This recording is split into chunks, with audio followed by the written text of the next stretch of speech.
Bonjour, mon nom est Daniel Lambert et je suis psychologue. La première chose à considérer, et non la moindre, lorsqu'un enfant fait une crise, c'est que bien qu'on puisse penser qu'il s'agisse d'un caprice, l'enfant exprime bel et bien un besoin. Certes, il n'exprime pas son besoin de façon convenable, mais il exprime un besoin. Ce sera un de ses apprentissages d'ailleurs que d'apprendre à mieux exprimer ses besoins, sa frustration, sa colère. Notre tâche de parent, du moins l'une d'elles, personne ne dit que ça allait être facile d'être parent, désolé, ce sera de tenter de comprendre le besoin derrière la crise, parce que l'ignorer et tenter de faire cesser la crise ne fera qu'empirer la situation. Quoi? Pire qu'un enfant en crise? Oui, en effet, il y a pire. Il y a deux scénarios. Le premier, un enfant en plus grosse crise. On le comprendra, on veut le faire taire, mais sans répondre à son besoin. Imaginez que vous ayez un besoin au travail. Besoin que seul votre patron peut combler. Malchance, vous exprimez votre besoin dans la colère et la frustration, ce que votre patron trouve, avec raison, complètement inacceptable. Il vous ordonne donc de cesser tout de suite votre colère contre lui, vous menace de sanctions si vous ne cessez pas immédiatement, et en plus, il ne répond pas à votre besoin.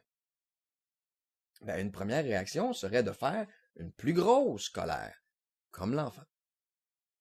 Faire cesser la crise de l'enfant sans répondre à son besoin peut amener un autre scénario. En apparence beaucoup plus plaisant pour le parent, mais beaucoup plus dangereux pour tous, y compris l'enfant. Imaginons que votre enfant craint vos menaces de punition, craint votre autorité et donc cesse sa crise et n'y revient plus. Il apprend que vous n'êtes pas à l'écoute, qu'il doit se débrouiller seul. Même chose avec vous et le patron. Vous ne lui demandez plus rien et ne faites plus de crise. Bien des parents pourraient se réjouir à tort du fait que leur enfant ne fait plus de crise. Enfin!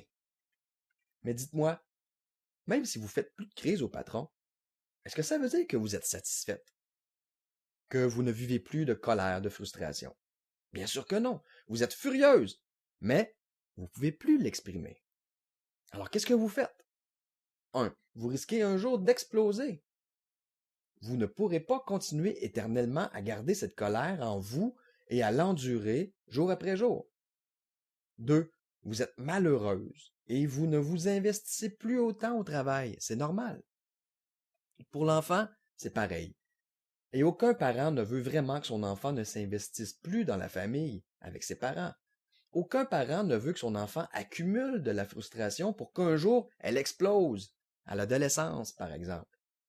Parce qu'un jour, les conséquences que nous donnons ou que nous menaçons de donner aux enfants lorsqu'ils font des crises ne feront plus peur aux enfants qui seront alors devenus plus grands.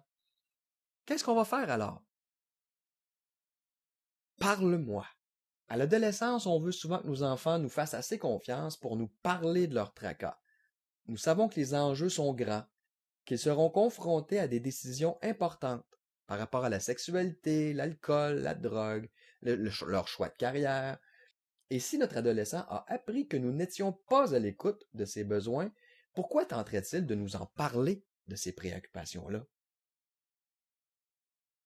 Nous voulons faire cesser les crises des enfants, mais en répondant aux besoins qu'elles cachent, ces crises-là.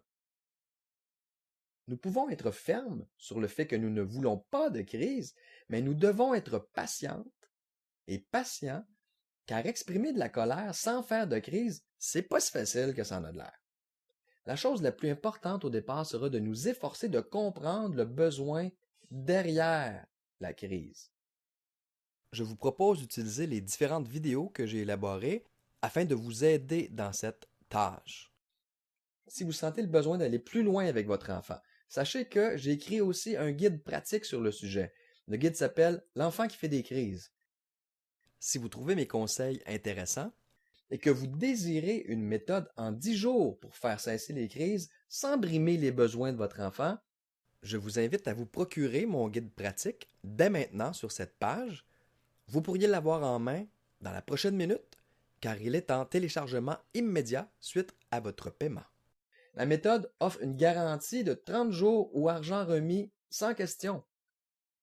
Je ne suis pas là pour prendre votre argent, mais pour vous aider si je le peux. Bien des familles se sont épargnées bien des tracas grâce à mon guide. Vous n'avez absolument rien à perdre et tout à gagner.